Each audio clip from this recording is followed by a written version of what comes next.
Il fut un temps où les dieux et les hommes vivaient bien heureux. C'était ce qu'on appelait l'âge d'or. Malheureusement, un événement allait interrompre cette époque heureuse. Voici un extrait de l'Edda de Snorri, disponible sur espritviking.com. Le début de ce récit est que Balder le Bon fit de grands rêves, pleins de menaces pour sa propre vie. Ses rêves étaient très clairs. Balder allait bientôt mourir. Quand il raconta ses rêves aux As, ils délibérèrent entre eux et il fut décidé de demander la protection de Balder contre tout danger. C'est Frigg qui recueillit les serments solennels garantissant qu'aucun feu ne lui ferait de mal, ni l'eau, ni le fer, ni aucune sorte de métal, ni les pierres, ni la terre, ni les bois, ni les maladies, ni les animaux sauvages, ni les oiseaux, ni les serpents venimeux n'intenteraient à la vie de Balder. Quand tout cela fut fait et confirmé, Balder et les As se divertirent de la sorte. Balder se tenait debout sur les lieux des assemblées et tous les autres devaient ou lui lancer des flèches, ou lui donner des coups, ou lui jeter des pierres. Mais quoi que ce fût, cela ne lui faisait aucun mal, car la magie de Frigg le protégeait, et tous tenaient cela pour un grand honneur. Mais quand Loki, fils de Lofé, vit cela lui déplut. Alors, Loki se déguisa en femme, et il alla trouver Frigg au Fensalir. Frigg demanda à cette femme si elle savait ce que faisaient les As à l'assemblée. La femme répondit qu'ils lançaient tous des projectiles contre Balder, mais qu'ils n'en recevaient aucun mal. Frigg déclara alors « Ni les armes, ni le bois ne feront de mal à Balder. J'ai recueilli les serments de toutes ces choses. » La femme demanda « Toutes les choses ont-elles vraiment juré d'épargner Balder ?» Frigg répondit « Il est une jeune pousse qui croît à l'ouest du Valhöll et qui est appelée Pousse de Gui. Elle m'a semblé trop jeune pour que je réclame son serment. » Sur ces entrefaites, la femme s'esquiva. Loki se rendit alors à cet endroit. Il prit la pousse de Gui en l'arrachant avec ses racines et alla à l'assemblée. L'As s'appelait Öder, se tenait là, en arrière du cercle formé par les As, parce qu'il était aveugle. Loki s'adressa à lui. « Pourquoi ne lances-tu pas les traits contre Balder ?» Il répondit « Parce que je ne vois pas où est Balder, et aussi parce que je suis sans arme. » Loki dit alors « Voyons, suis donc l'exemple des autres As, et comme eux, fais honneur à Balder. Attaque-le, je t'indiquerai où il se trouve. Allez, lance ce rameau contre lui. » Öder prit la pousse de Gui et, guidé par Loki, la lança contre Balder. La flèche dont la pointe était revêtue de Gui traversa Balder, et il tomba mort à terre. Ce fut la flèche la plus malheureuse qui ait été lancée chez les dieux et chez les hommes. Quand Balder fut tombé, tous les dieux demeurèrent sans voix et incapables de s'occuper de lui. Ils se regardèrent les uns les autres, et tous nourrissaient le même sentiment à l'encontre de celui qui avait accompli cet acte. Mais personne ne pouvait en tirer vengeance, car il se trouvait en un haut lieu sacré, et les As ne pouvaient risquer de verser le sang dans un lieu sacré. Quand les As essayèrent de parler, ils éclatèrent tout d'abord en sanglots, en sorte qu'aucun ne pouvait exprimer à l'autre sa douleur avec des mots. Quant à son épouse Nanna, quand elle vit le cadavre de son mari, elle fut brisée de douleur et en mourut.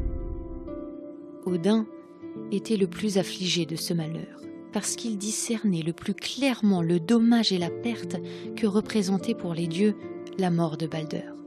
Quand les dieux retrouvèrent leur esprit, Frigg prit la parole et demanda lequel d'entre les As voulait gagner tout son amour et toute sa faveur, et chevaucher sur le chemin de Hel pour essayer de trouver Balder. Elle proposa d'offrir une rançon à Hel si elle consentait à laisser Balder revenir à Asgard parmi les vivants. Personne ne se proposa pour la périlleuse mission avant un moment, quand celui qui est appelé Hermod le Hardi, le fils de Odin, s'offrit pour cette expédition. On alla chercher Sleipnir, le cheval d'Odin. On l'avança. Hermod l'enfourcha et partit au galop.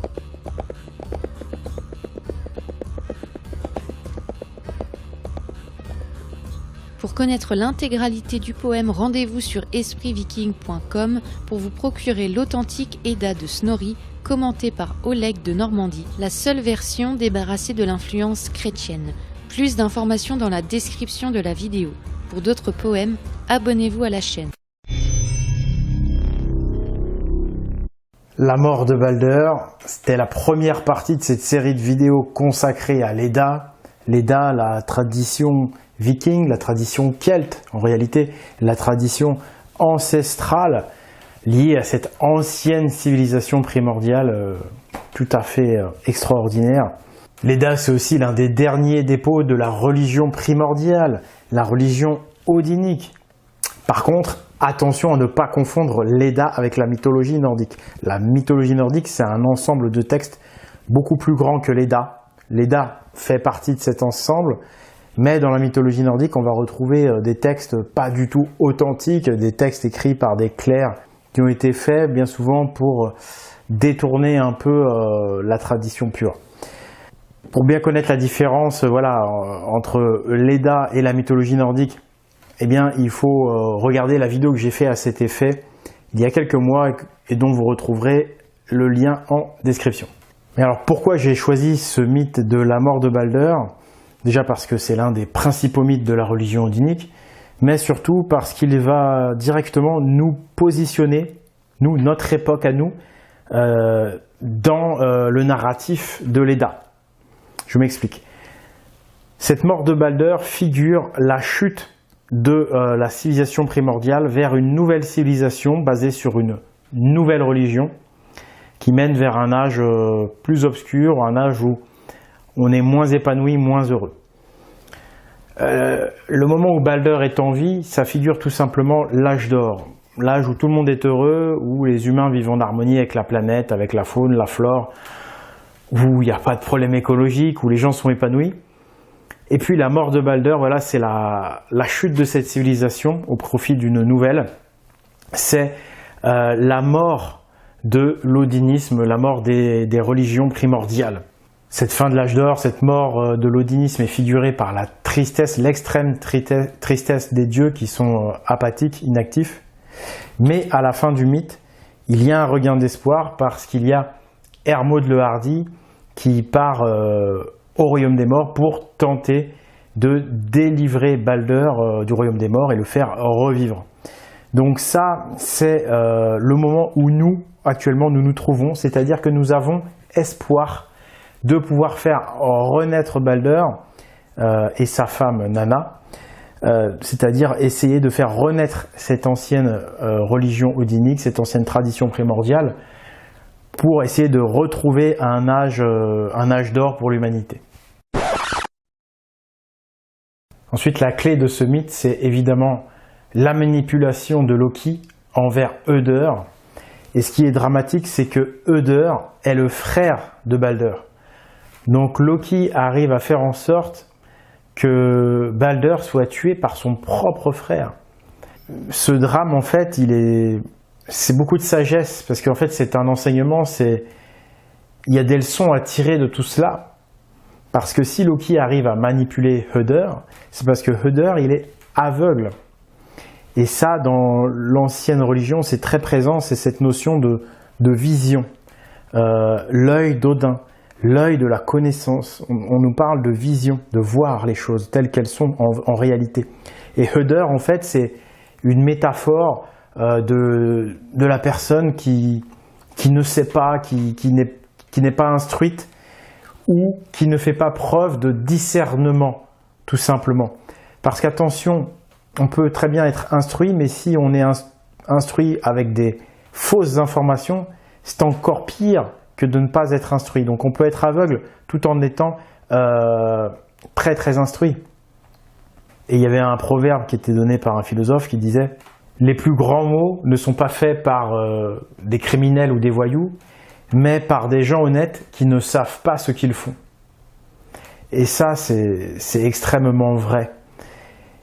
Le plus dangereux, c'est quand on croit savoir quelque chose, alors qu'en fait, on est dans quelque chose qui est une mauvaise perception de la réalité.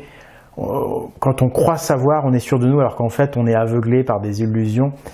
C'est être Höder, c'est être aveugle. Et c'est ça qui est le plus dangereux. On peut aussi en faire une interprétation politique. On pourrait dire que Höder, c'est le peuple manipulé, le peuple aveuglé par la propagande. Loki, ce serait l'État accompagné de tous les propagandistes.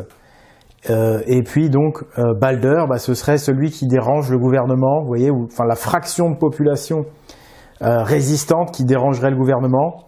Voilà, on a déjà vu ce genre de manipulation de l'État qui jette la majorité contre une minorité, alors qu'en fait cette minorité, bien souvent, c'est simplement la minorité la plus consciente, la plus réfléchie, souvent entre guillemets la plus noble, et qui du coup dérange l'État. Donc ça aussi c'est une interprétation qui est très très intéressante. Donc voilà, cette tradition, cette religion, elle est là pour vous faire perdre votre naïveté. Elle est là vraiment pour nous montrer toutes les facettes de la vie, y compris les faces cachées. Voilà. Il y a encore plein d'autres choses qu'on pourrait dire de ce mythe, mais je vais vous laisser y réfléchir. Je vais vous laisser vous aussi avoir votre interprétation, parce que c'est ça qui est très important dans cette religion primordiale, c'est d'être acteur, c'est de penser par soi-même de manière à avoir sa propre vision, de manière à faire preuve de discernement. Bref, penser par soi-même, ne pas devenir Höder, ne pas être aveugle. Voilà. J'espère donc que ce premier mythe vous aura plu. N'hésitez pas à me faire vos suggestions en commentaire, n'hésitez pas à partager si vous avez aimé, il y en aura beaucoup d'autres. Voilà, je vous remercie beaucoup. N'hésitez pas à soutenir l'association Pagan, ça nous permet de rémunérer les monteurs qui travaillent avec nous maintenant et que je remercie et qui vont nous permettre justement de faire cette série. Donc merci à la team Odin, merci à tout le monde. Rendez-vous sur espritviking.com ou sur pagan.eu pour nous soutenir, il y a différentes façons de le faire. Voilà, c'était Oleg de Normandie pour vous servir.